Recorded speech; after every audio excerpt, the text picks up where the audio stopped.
Hello everybody, and today I'm going to be doing a book review. And today I'm going to be reviewing City of Ashes by Cassandra Clare, book 2 in the Moral Instruments series. And this book was so good. I thought the first book was amazing, and then I read this, and I didn't think it could get any more awesome, but it did. So if you haven't, I have a book review up for City of Bones. I'll link it down below. But there's not much to say that's not non-spoilery because it is book 2. So if you haven't read this, then you should go read it and then come back later and we can talk about it in the comments. So let's get started on this lovely book. So I gave it a 5 out of 5 stars. For short, there were some characters that were like in City of Bones, but then I read this one and then they instantly became my favorite. And specifically, I'm talking about Simon Lewis, who is Clary Frey's best friend. And he was just, I loved him so much. It's very apparent, obviously, in the beginning of this, that Simon and Clary are a thing now. They are dating, sort of. Don't really know what they are, but they're a thing. And it's really weird. It's really weird because it's just, Simon's, you just don't picture them together. You just picture her and Jace together after that first book. But obviously, her and Jace can't be together because, you know, the whole brother-sister thing. So yes, it was very odd to read, but I still love Simon so much. If I was Clary, I would be with him, but obviously it is apparent that she is not really into him.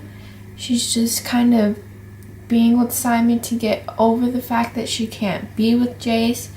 So that kind of annoyed me a bit, but I mean, what can you do if the man you love is your brother? So yeah, you have to go somewhere else, I guess. Talk about a certain scene.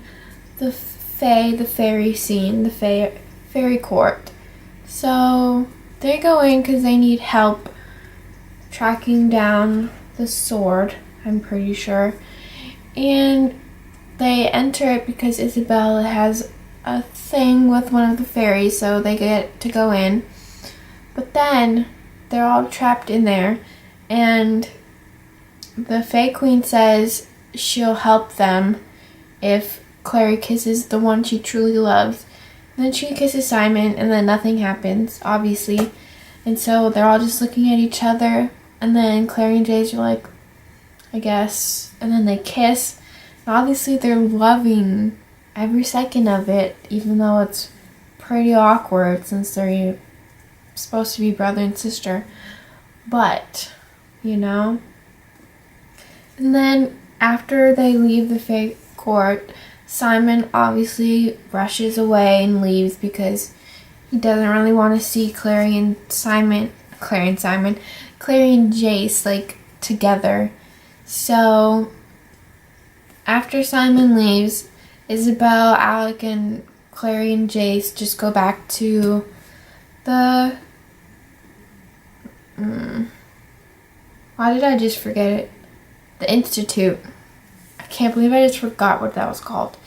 But then they go back, and then this scene that I'm about to talk about right now broke my heart.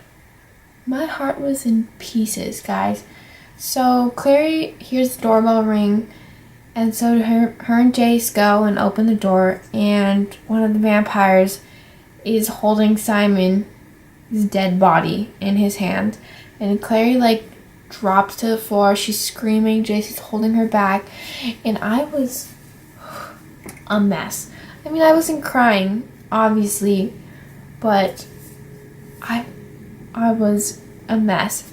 I haven't been spoiled for anything the Moral Instruments, like, surprisingly. So I thought he was just dead. And then I didn't know that he becomes a vampire. But then they go and bury his body so he can come out a vampire. I didn't know that was going to happen. I had to take a break and put my book down because I thought Simon Lewis was dead. I thought my baby boy was gone and I only got to have him for like a book and a half. And I was real angry. But then I picked it back up and I read like the next couple pages. And it's okay. He's immortal now. He's immortal now. So yes, that was heartbreaking on so many levels. But it's okay. My baby boy is safe. Is a vampire now. And then he goes with Luke and he's like in the, I want to say werewolf den, but that's not a thing in the series. I think it's the club. They're at a club. And Simon meets this girl. I think you pronounce it Maya. Maya. I'm going with Maya. But they start talking and then they're kind of like digging on each other, you know?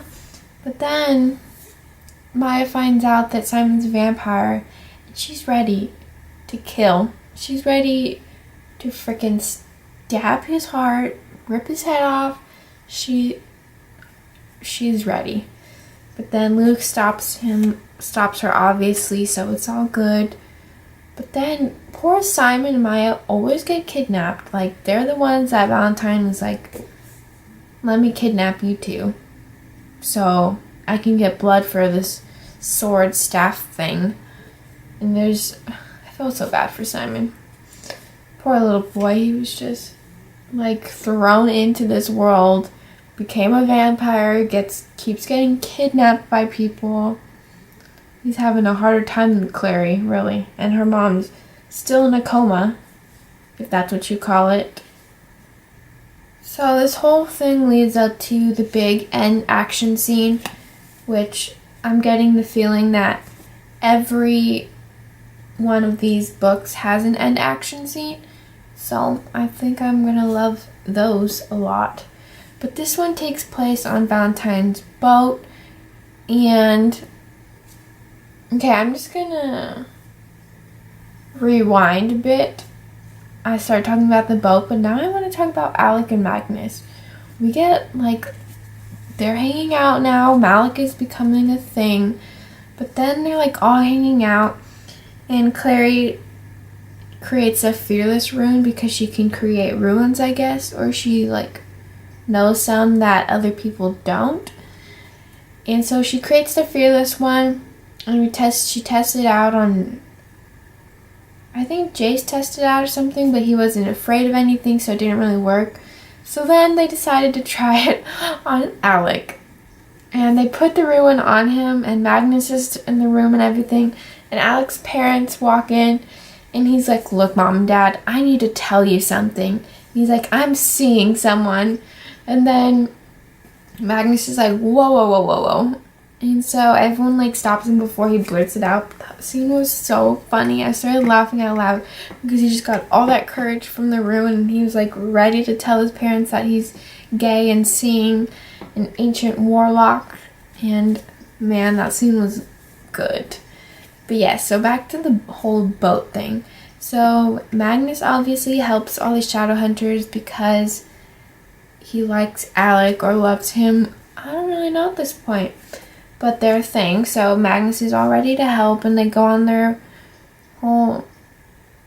So Magnus turns, the truck into something that can go on water, and then they go to the boat, and they try and save Simon, and everything's going to hell.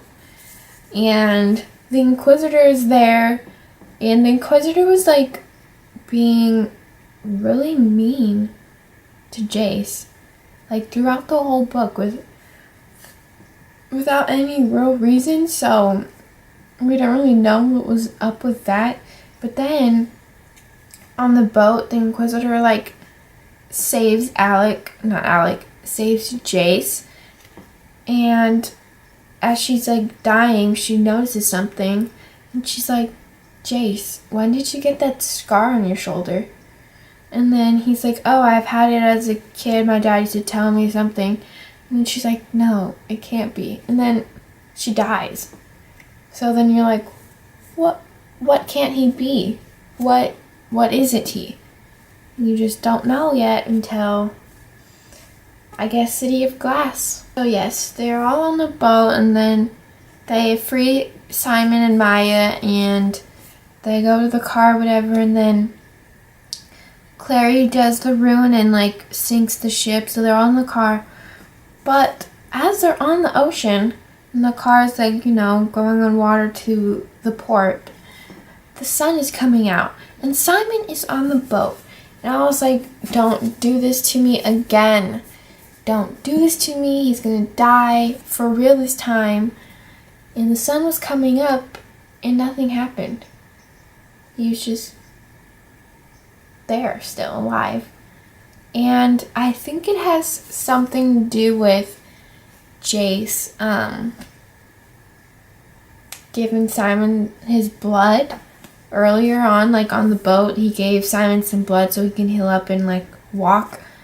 So I'm pretty sure it has something to do with him having Shadowhunter blood. But obviously we'll see in City of Glass. So yes, this was amazing.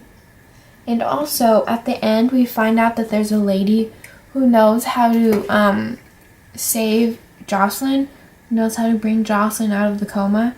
So we will find her, I'm assuming, in the next book, in City of Glass.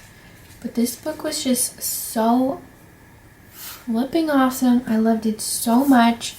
I don't know why I haven't started this series earlier. So, I'm hooked, guys. This is becoming one of my favorite series, and I'm only on book 2. Well, actually, I finished book 2, obviously, but I am reading this at the right time in my life where it's like becoming so important to me. So I'm super, super excited to finish this series and read The Infernal Devices. And I'm pretty sure she has another series coming out next year. So yes, I'm super excited for that. Well, I hope you enjoyed my book review of City of Ashes by Cassandra Clare. I will have book review, book talk, book discussion thingies on when I read the other ones. So, bye!